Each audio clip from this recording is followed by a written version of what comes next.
अपने आराध्य देव के समान कुछ नहीं। अब आप कहेंगे कि पीछे कह दिए कि सत असत सब कुछ भगवान, तो ये अनुभूति अभी बकाया रहेगी क्या? हां, ये सब होने पर भी सब ठा मिलबो एक सो ज्ञानी की है रीति, वो ज्ञान का सोपान, और ये अब प्रेम का सोपान चढ़ रहा है। भजनी सोई विवेक सो करे समुझ के प्रीति, इष्ट मिले और मन मिले, मिले भजन रस रीति। अब यहां द्वैत से अद्वैत, अब द्वैत, ये भावाद्वैत। बहुत ये सूक्ष्म मार्ग बिना गुरु कृपा के समझ में नहीं आता। बोले जब सब जगह वही है तो सबका जूठन प्रसाद पाना, चरणामृत लेना पास बैठकर। बोले नहीं नहीं नहीं, ये केवल भाव से देखेंगे, सब में वही रमा है, खत्म। समता सब संसार में, लेकिन ममता नित्य बिहारी विहार में। इसके लिए अभी आ गया मेरे प्रभु सर्वोपरि।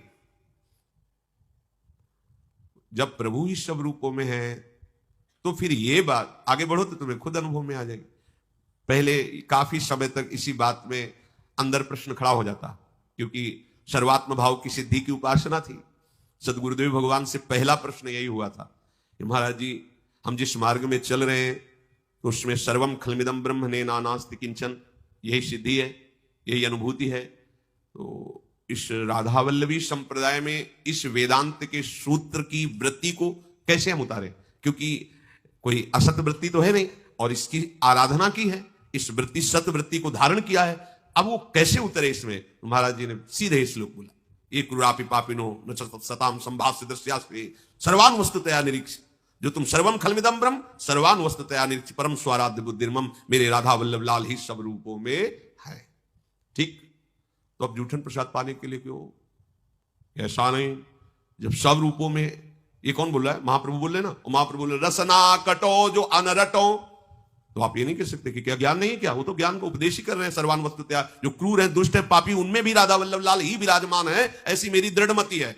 अब ये आया जो छठा सोपान है, सब रूपों में है, ये जान लिया। अब जिस रूप को गुरुदेव ने दिया और उसमें हमारा प्यार हुआ।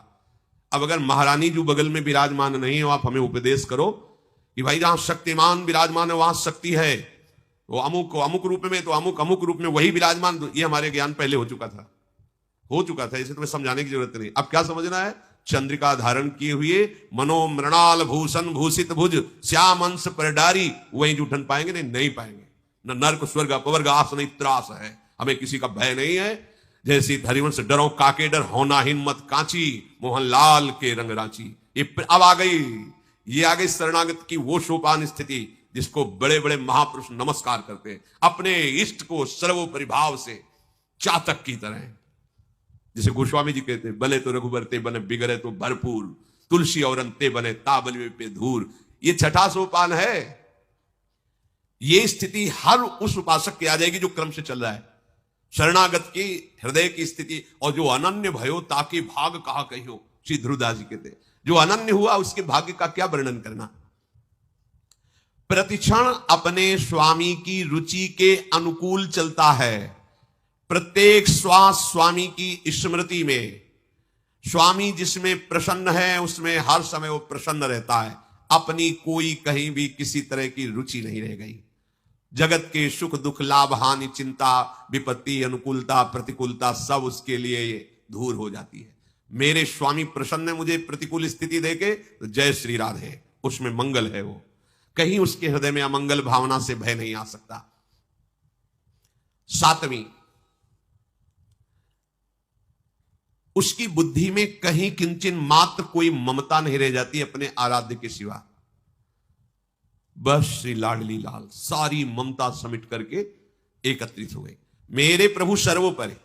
अब गाढ़ ममता, सर्वोपरि, सब जगह वही, सब भूलता चला जा रहा है।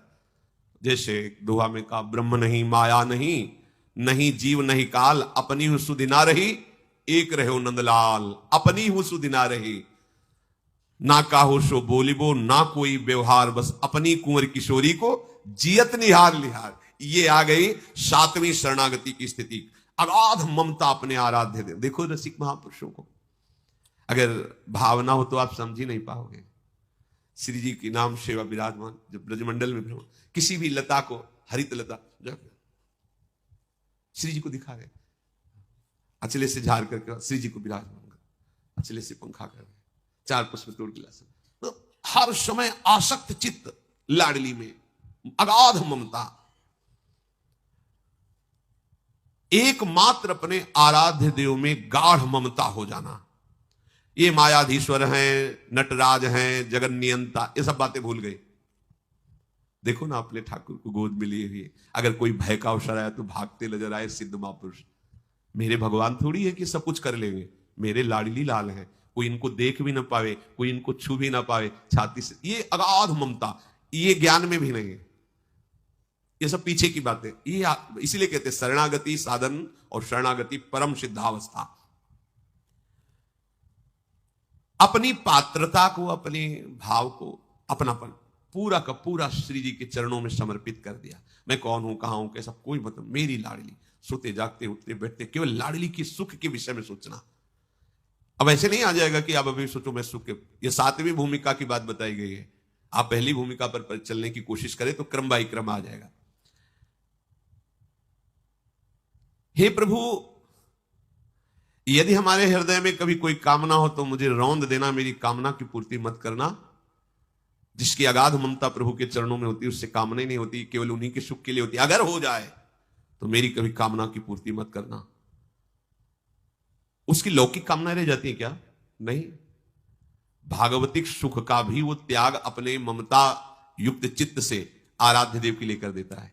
जैसे प्रसंग में, उदाहरण में समझा, एक नवीन गोपी ब्रजलीला के कुंज में युगल सरकार रास करके किशलय शैया पर विराजमान शयन कर, वो पंखा कर रही है। श्रम बिंदु, छोटे छोटे नील मेघ कांति लाल जो, अत्यंत करोड़ों बिजलियों जैसी कांति लाडली जो, मुखार बिंदु पर छोटे छोटे श्रम बिंदु और पंखा से व्यजन सेवा कर इतना आनंद में डूब गई कि पंखा चलना बंद हो गया।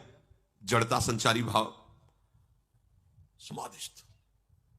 यद्यपि ये प्रशंसनीय और वांछनीय स्थिति है। दूसरी जो वहां सेवा में गोपी थी, तत्काल आई उस गोपी को साइड में वो पंखा, जब उसे शुद्ध आई तो कहा तुम बाहर की अन्य सेवा में, अभी अंदर की सेवा में नहीं, अंतः की सेवा में अभी तुम्हारा अधिकार नहीं। तुम स्वसुख में डूब गई। वहां स्वसुख कोई शब्द स्पर्श रूप रसगंध लौकिक थोड़ी। प्रियाजू को सुख मिल रहा, लालजू को सुख मिल रहा, इस सुख में वो समाधिस्थ हो गई, सुख में परमानंद में मगन, और सेवा रुक गई। ये बड़ा सूक्ष्म विषय है। बड़े बड़े महापुरुषों को जब भगवान ने दर्शन दिए तो दशा बदल गई।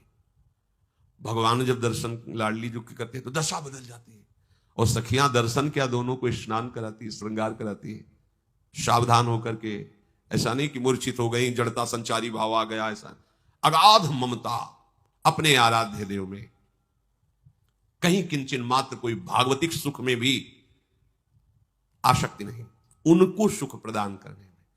कभी ऐसी स्थिति आती है, ऐसा नहीं कि नहीं आती, तो सखियां बड़ी सावधान होकर, प्रियालाल यमुना के पावन पुलिन पर क्रीड़ा कर रहे हैं, कभी शैया पे, कभी पावन पुलिन पे। जब वो नवनिवृत्त निकुंज में कोमल कोमल कमल दलों की शैया पर हास परिहास कर रहे हैं, अन्य भावों का तो आप प्रवेश ही नहीं। ये बड़ी महामहिम स्थिति को प्राप्त ललिता आदि सखियां जब निरखती हैं कुंजरंध्रों से, ऐसे महासुख का उनके हृदय में जागरण होता है, कंठ अवरुद्ध हो जाता है, नेत्रों में आंसू आने लगते हैं, पर उनको रोक लेती, बहने नहीं देती।